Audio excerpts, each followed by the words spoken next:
Let me start by saying that I absolutely love Metroidvanias, and I cannot get enough of the genre. 9 Years of Shadows is a game that not only gives me exactly what I was craving for, but it's also a title that should not be slept on by Metroidvania fans and can serve as a good entry point for those who are new to the genre, with its captivating pixel art and a stellar soundtrack to match. So without further delay, let's find out why 9 Years of Shadow is a game that is worthy of your time. The story revolves around a woman by the name of Europa, a halberd-wielding warrior who sets out on a mission to explore this foreboding castle by the name of Talos and remove this dark curse that eradicated all forms of color and claimed the lives of many in the process, including Europa's parents. Shortly after she enters the castle, however, she is ambushed by a powerful demon who is likely the source of this curse and nearly takes Europa out of the picture during their encounter. However, this little teddy bear with light-wielding powers manages to save Europa and restored color to the entirety of Talos. Why it was able to do this is currently unclear. This bear goes by the name of Apino, at least that's how I think his name is pronounced, who accompanies Europa throughout her journey, as he is now the main reason why she's able to freely explore the castle without succumbing to the darkness that lies within. I also just realized that if you take a moment to unscramble the little guy's name, it will spell piano, which makes sense when you consider the game's overall theme revolves around music. Together, the two of them seek out to destroy the corruption within Talos while unraveling the mystery behind how it all happened in the first place.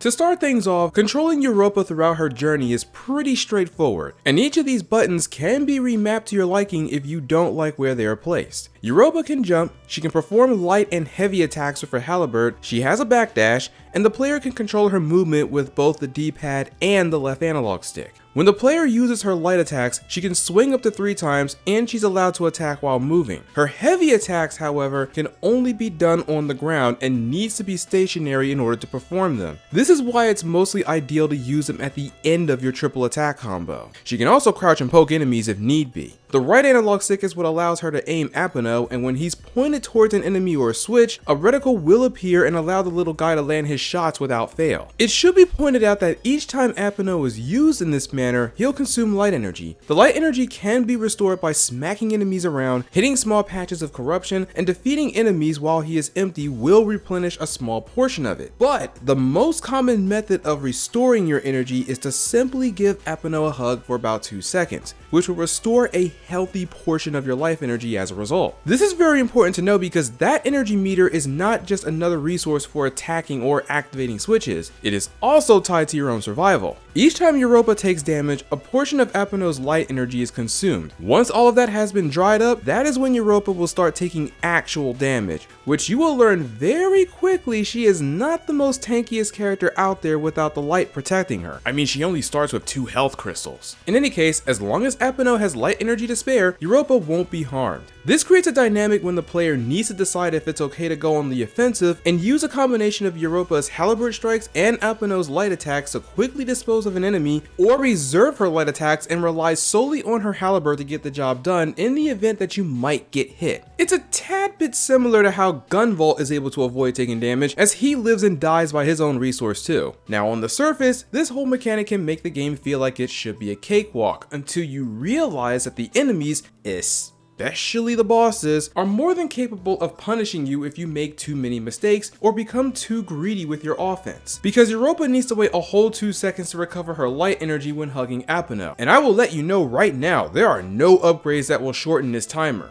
Well, except for one, but I will get to that in a minute. Depending on who you are fighting against, you are likely going to have to dance around the enemy's attacks while searching for an opportunity to hug your bear. And as you progress further into the game, those opportunities will become more scarce against stronger foes. In all my years of gaming, not a single title has ever caused me to yell out this phrase at the screen while I'm dodging forever. That phrase being, "You will let me hug my bear!" along with other similar phrases like those. There is an ability that Europa learns pretty early on that does give her a bit of a shortcut. Anytime you consume all of your light energy, either by using Apino's projectiles or taking too many hits, a small meter will briefly appear above Europa. If you happen to press the hug button just as the green slider is crossing over to the blue portion of the meter, Europa will instantly fully restore Apino's light energy without the need to stop and hug him, allowing Europa to keep her own tempo without missing a beat. However, the more the player succeeds succeeds at landing this timing, the blue portion of that meter will continue to decrease, making it more difficult to consistently regain your light energy without hugging. Being aware of when you're about to run out of light energy and making use of this ability will definitely save you in a pinch, as it has kept me alive more times than I can count. But with the margin for error gradually increasing with each success, players will need to adapt and know when they can rely on this method or take the risk of hugging Epino during these high pressure situations. This is a pretty well balanced mechanic that will reward its players for mastering its restoration ability. Either way, the controls and overall mechanics of the game are pretty solid. While they can come off as vanilla to a well-seasoned Metroidvania player, taking that approach is not bad at all as long as the control scheme works with the game in perfect harmony like an orchestra. I personally feel like Europa could benefit from having a slide, but this is mostly a side effect from playing Metroidvania titles that generally have more horizontal movement options. Now, Epino is not the only one who will help Europa during her journey. While you are running around the castle, you will come across these elemental armors that will not only grant Europa's halberd with matching elemental strikes, which are more effective against enemies that share its weaknesses, but it will also grant her abilities that will allow her to travel through certain areas she couldn't before. Like how the Poseidon armor allows her to freely move around underwater, then later on she'll gain the ability to swim. By the time you gain all three of her additional armors and their abilities, the castle itself will become more accessible. Along with these armors, Europa will also come across different collectibles that will serve as upgrades which can make Europa stronger. Artifacts provide permanent upgrades that will flesh out Europa's moveset like the classic double jump. These red and blue notes are used to increase her health and light meter, while these ancient fragments are needed to upgrade her armors, which mainly increases their damage output. When you collect these notes and ancient fragments by themselves, they won't do anything at first. You'll need to visit the theater and see their respective musicians in order to put them to use. When you visit the theater, it will feel like a ghost town at first because there are only 3 musicians there, at least in the beginning. Those 3 being Michiru, who will increase your health, Kehori, who will increase your light meter, and Habino, who will also increase your armor. Be sure to remember their names for the time being, as I will be returning to them later on. As you are exploring the castle, you will come across other musicians that are scattered about, and the game will let you know one is nearby when you see musical notes floating in the air. When you find them, they will not only return to the theater, but they will also provide you with a side quest that involves taking down a mini boss that caused them to go into hiding in the first place. You will gain a neat reward when you go out of your way to find these musicians and complete their side quests, so it's encouraged that you do so. Speaking of musical notes, the sound effects you hear throughout your journey, from the halberd strikes to the audio cues you'll hear from enemies when they are attacking you, I can easily say that the sound quality is very good, as I didn't find any of these elements to be noisy or ear grating at all. Plus, I really dig the sounds that were used when Europa is performing her victory pose.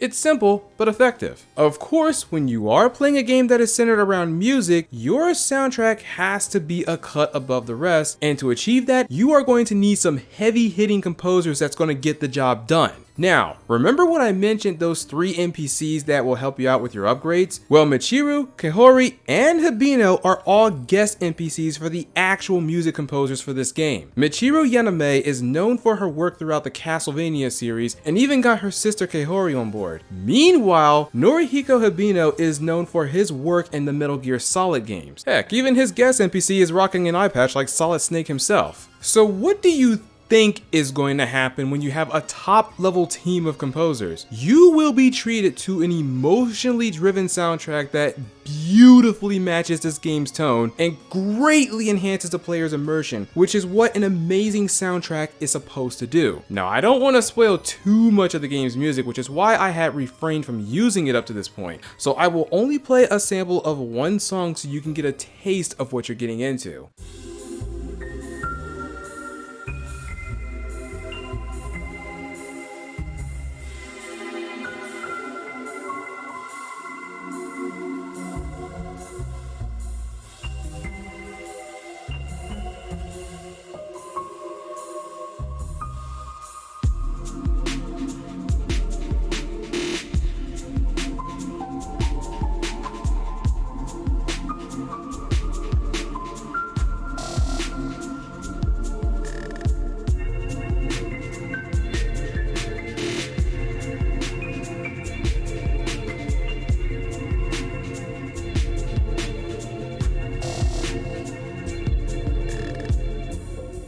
To say this game's soundtrack is beautiful is an understatement. So now we have to ask the question, how does 9 Years hold up as a Metroidvania on its own? I'm going to say this right now that 9 Years is what you would call a back to the basics Metroidvania, leaning more towards the Castlevania side of things with a splash of Super Metroid sprinkled in. There isn't any RPG elements, so equipping armor outside of the ones you find, different weapons, and gaining experience from defeated foes isn't something players need to concern themselves with. Nope, it's just a good old romp through the castle and relying on the upgrades you discover on your own. And there's nothing wrong with that. A back to the basics style game can still be a wonderful experience as long as the execution is there, and 9 Years manages to nail that. The game accomplishes this by immersing you in some of the best pixelated visuals I've ever seen in a game, which is actually one of its selling points. Each area you explore is very colorful and will consistently match the environment you're running around in without overloading your eyes with too many elements on screen. Even the character animations, from Europa's own movements to the grunts and bosses you encounter, not a single pixel has gone to waste when it comes to the game's art direction. As for how challenging this game is, 9 Years has a pretty balanced difficulty curve. The game will ease new players into its world without throwing any brutal enemies and bosses at you, which will increase in difficulty the further you go in. As for the bosses themselves, I find them to be quite enjoyable, as each of these bosses provide a unique design that requires the player to not only be on their toes, but will often have to utilize new abilities that they've acquired to take them down, making each of these boss encounters feel fresh and engaging. My personal favorite would have to be against Mazel. The guy chills in the back while fighting you with chess pieces that will move and fire projectiles in the same nature as the actual board pieces themselves. Now, bosses don't display any health bars, but they will progressively gain a red hue to their sprite the more damage they take.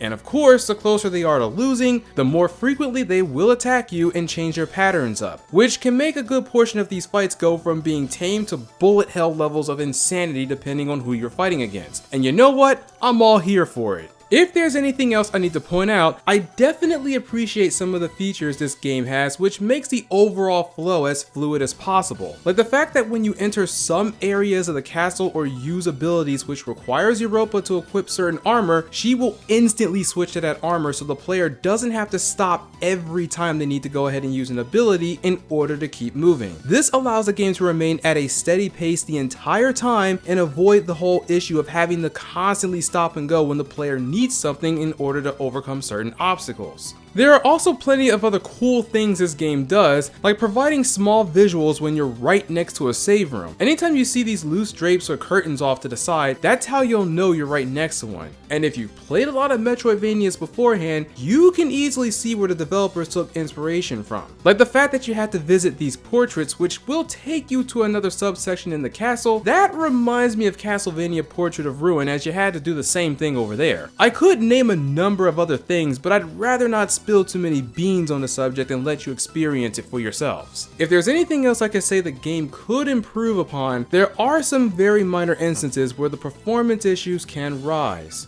Back when this game first launched, it was prone to crashing quite a bit. Not often enough to completely hinder the experience, but enough times where it was a concern. It happened when I was changing screens, during boss fights, and after talking to certain NPCs. But as of now, the game has been patched several times and the crashes do not happen nearly as often as they used to. So good on the devs for getting onto that issue. But as for the other areas, some enemy variety is definitely needed. While I give them an A for the bosses, the regular enemies you encounter are not too different from each other, as a majority of them will just sport a new paint job to match their elemental attacks. And while the element does affect how they will attack you, they're more or less going to function the same. So if you encountered one type of enemy, you're likely going to know how to deal with them all. A warp function would be very nice to have in a game like this. While Talos is thankfully condensed, and if you pay close attention to your surroundings, you will do very little backtracking in this game, having some kind of warp room would still be helpful to have in the event you need to revisit areas, because you might have missed a hidden wall here or there, which might have contained some kind of collectible or even a musician. Finally, while I have said that a basic Metroidvania can provide a wonderful experience, it can still be a bit of a double-edged double-edged sword if it's too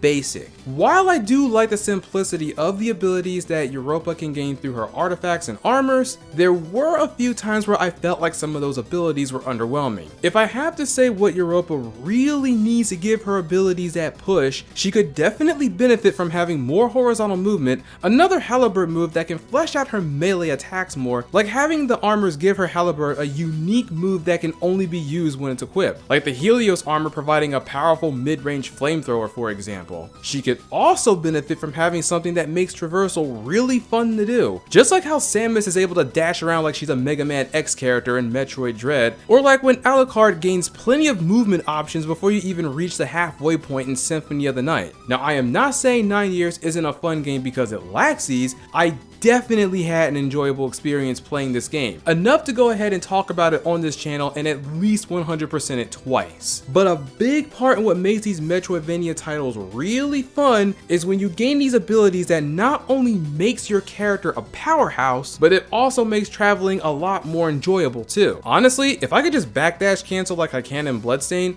that alone would have been plenty. Still, I had a lot of fun with this game and I can recommend it to others to give this game a go. And like I said, if it is your first time trying out a Metroidvania, this game is definitely a good entry point to newcomers. Now, as of the making of this video, the only way you can experience 9 Years of Shadow is if you have a PC or a Steam Deck, as 9 Years is currently a PC exclusive. However, it will be released on the Switch in the fall of 2023, assuming the game won't run into any delays while the Switch port is being made. Now, I'm not going to make a follow-up video for the Switch port unless it has some notable differences that are worth pointing out. Hopefully those performance issues I had mentioned earlier will be ironed out by that time.